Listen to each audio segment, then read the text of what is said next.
ওয়ালাইকুম ওয়ালাইকুম সালাম। আসসালামু আলাইকুম। সালাম। কেমন আছে? ভালো আছি, আপনি ভালো আছেন? ভালো। আপনার নাম ঠিকানা বল। আমার নাম বর্ষা, আমার বাসা ঠাকুরগাঁ। ক্যামেরার সামনে কেন আসছে? আসছে অনেক কষ্ট দুঃখ ভাইয়া।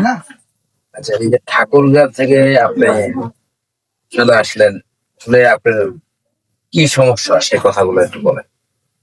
আমার মা বাবা নাই, আমি মানুষের বাসায় ছোট থেকে মানুষ হয়েছি। আমায় ওই ভাইয়াই বিয়ে শাদী দিছে, দেওয়ার পর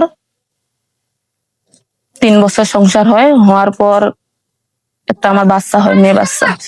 হওয়ার পর অনেক মানে ঝগড়াঝাটি হওয়ার পর অনেক কিছু করার পর কই কি তুই কাজ কর, একটা মেয়ে বাচ্চা হয়েছে, তারে তো ভবিষ্যৎ বুঝতে হবে। তখন কই কি করবো কাজ, আজ করবো কাল করবো, কাজ করে না। ওইভাবে তো অনেক ঝগড়াঝাটি লাগছে, লাগার পর সে ভাগ্যে গেছে। তার এখনো কোনো খোঁজ নেই, অনেক খোঁজ নেওয়ার চেষ্টা করি, পাই না। বুঝছেন, বাসা বাড়িতে তখন কাজ করি খাই ভাইয়া, ওনার বাবার বাসা যাই খোঁজ নেই, তার খোঁজ পাওয়া কিন্তু যায় না।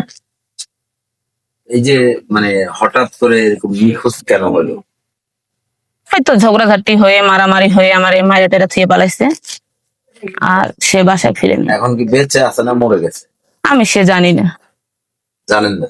না, এই তো খোঁজে নাই, আর কিভাবে জানবো? যে লোকটার সাথে এত বছর আপনার সংসার ছিল, এই লোকটা হঠাৎ করে চলে গেল, আপনি তার কোনো খোঁজ খবর জানেন না, খোঁজ খবর নেওয়ার চেষ্টা করছেন? হ্যাঁ, অনেক চেষ্টা করছি, চেষ্টা করেও তো খুঁজে পাইনি। চেষ্টা করেও খুঁজে পান না। আচ্ছা, তাহলে এই যে মানে আপনি কি তাকে খুঁজতে চাচ্ছেন না কি, মানে কি চাচ্ছেন আজকে? না, তারে তো খুঁজে পাই নাই, তারে আমি ডিভোর্স কাগজ পাঠাই দিছি। কাগজ? তারা তো খুঁজেই পাই না, আমারও তো একটা জীবন ও, তো আসলে এই যে আপনি বললেন যে ডিভোর্সের কাগজ পাঠায় দিয়েছেন এই বরাবর, তো তাকে তো আপনি খুঁজে পান না, ডিভোর্সের কাগজ কিভাবে পাঠান? তাদের বাবার বাসায় দিছি। বাবার বাবা? হ।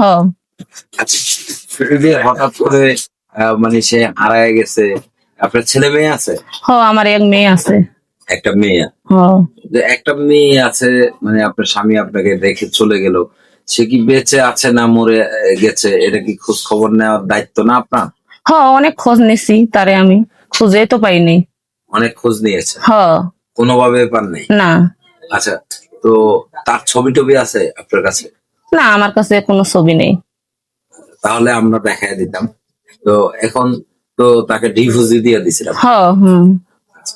এখন মূলত আপনি কি চাচ্ছেন একটু বলেন তো? যদি মনের মতো একটা বন্ধু পাই। বন্ধু চাচ্ছেন? বন্ধু আছে, তাই যদি আমার পাশে থাকে আমিও ওর পাশে থাকবো অবশ্যই। ও যদি আমার ভালোবাসা দেয়, তাকে আমি বিয়ে করব। বিয়ে করবো? স্বামী ছাড়া কয় বছর? 4 বছর। 4 বছর। আর একা থাকতে চান না? না। আর একা থাকতে চান না? না। এখনই লাগবো একজন? হলে ভালো হয়। তো আপনার সাথে যোগাযোগের ব্যবস্থা আছে?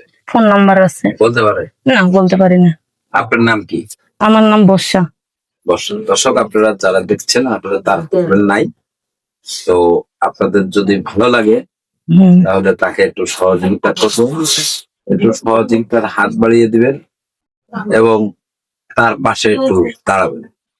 তো আমরা তার নাম্বারটা বলে দিচ্ছি, আপনারা আমাদের সঙ্গে থাকুন। দর্শক, আমরা আসলে এই বোনটির নাম্বারটা বের করতে পারিনি, যদিও তার এখন মুখস্থ নাই, তো আমরা তার নাম্বারটা কিনে দিয়ে দিব, আপনারা তার সাথে সরাসরি যোগাযোগ করবেন। সকলের জন্য ভালো থাকবেন, সুস্থ থাকবেন। আল্লাহ হাফেজ, আসসালামু আলাইকুম।